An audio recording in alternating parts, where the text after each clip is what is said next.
Hello everyone, happy Saturday. It's Becky from Keats Kitchen, and today I'm going to show you how to make peanut butter cookies. This is a recipe from my little grandma, Grandma Keat, Esther, but my grandpa called her Keat. So this is a great little recipe and really easy. So I'm just gonna go through real quick, show you the ingredients that you need. So I have a cup of softened to room temperature salted butter, 1 cup of sugar, 1 cup of brown sugar, 1 cup of creamy peanut butter, and 1 cup of crunchy peanut butter, 2 eggs, baking powder, salt, and I'm gonna add vanilla paste. Because, I mean, the vanilla is good too, but the paste, I think, makes it just a little bit better. And the recipe calls for 3 cups of flour, but I only have 2 in here right now. And I will add that last cup of flour toward the very end. I have my oven preheated to 350. The stove does not need to be chilled, so I'll be able to bake the cookies right away. Anyway, I'm going to get ready to assemble everything, and I'll be back with you. Okay, first thing, we've done this many times before. I have my butter in the mixing bowl of my KitchenAid, so I'm gonna get that stirring up.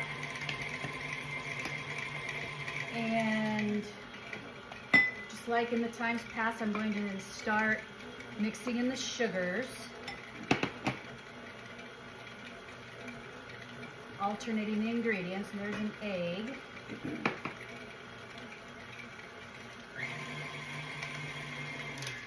This has brown sugar too, so I'm gonna add about half of that.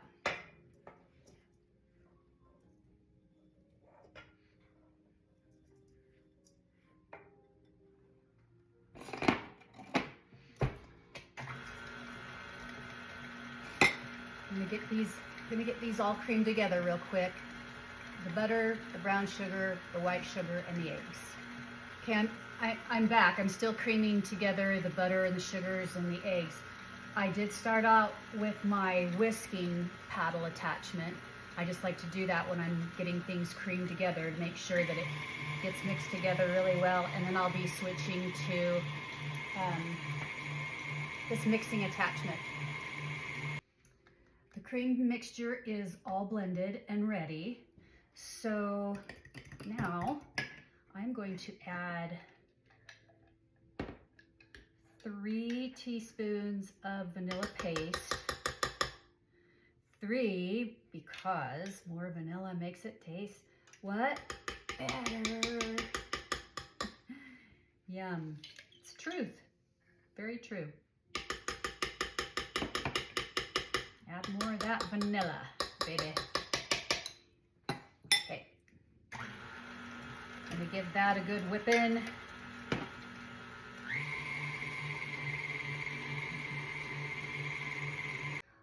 Okay, so the next ingredient I'm going to add is the peanut butter, but before I do that, I'm gonna switch out my paddle because I've got my butter mixture creamed up really well.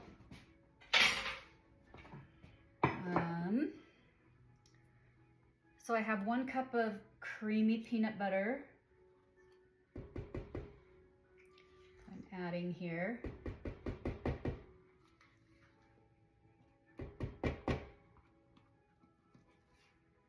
And then 1 cup of crunchy. Now, when I was a little girl, there wasn't crunchy peanut butter on the market yet. So Grandma tweaked this recipe a little later on and started adding a cup of the crunchy peanut butter, which you don't have to.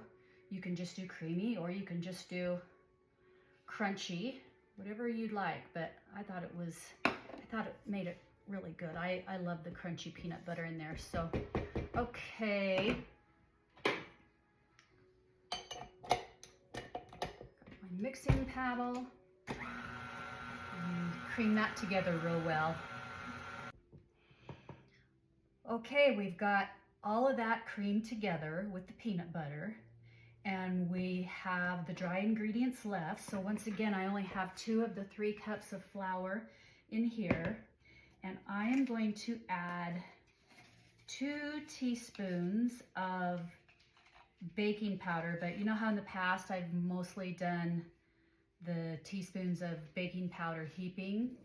Not with this recipe. I'm gonna level it off really good. It needs to be more precise. So 2 level teaspoons of baking powder, and then I'm adding a little less salt because there's salt in the peanut butter and salt in the butter. So we don't want to go too crazy with the salt. So I'd say a scant teaspoon of salt. You can add a little more if you want, but I would advise not to. So now I'm just gonna whisk this all together really, really, really well. Oh, and I just wanted to say thank you to a few of those people that corrected me on my over medium eggs that I showed you a demonstration of the other day. I grew up being told that was over medium, and actually they are cooked medium. When you add a little water and put a lid on, it means it's basted. I didn't know that. And the over means you actually do flip it over with a spatula, and I didn't know that. So anyway, I just grew up thinking that was an over medium egg, but that's how Grandma always cooked her eggs. So I guess, you know, I didn't go to cooking school, neither did she. We just learned from the school of hard knocks. And so I guess basically that's a medium basted egg, but I don't know. I still call it over medium, but so anyway, thanks for that. You learn, trial and error, right? Okay, so I have the dry ingredients ready, and I'm just gonna add little by little here.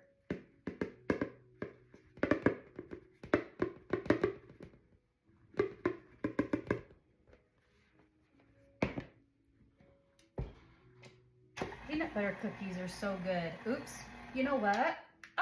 I gotta show you. I can't believe I forgot. Let me wipe that rim off just a little bit. I got this lid from Amazon because I noticed some flour just spilled out. That's what this is for. There we go.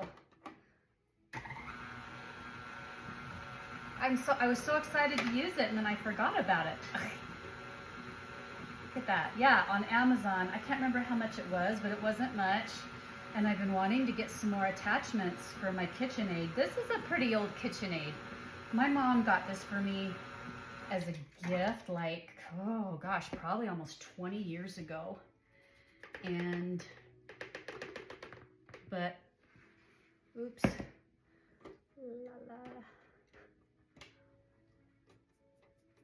Scoop that in another way. Anyway, so yeah, this lid, it's pretty handy. I'm gonna add all my dry ingredients and add that extra cup of flour, and when it's all added, I'll be back. Alrighty, here's my dough. It's ready to go, and once again, no chilling for this.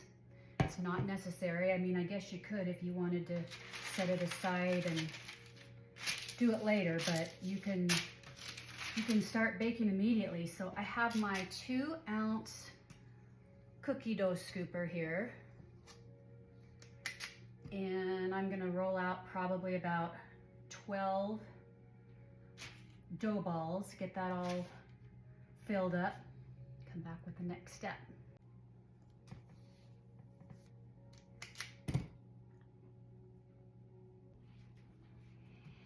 And there you go, 12 balls of the peanut butter cookie dough.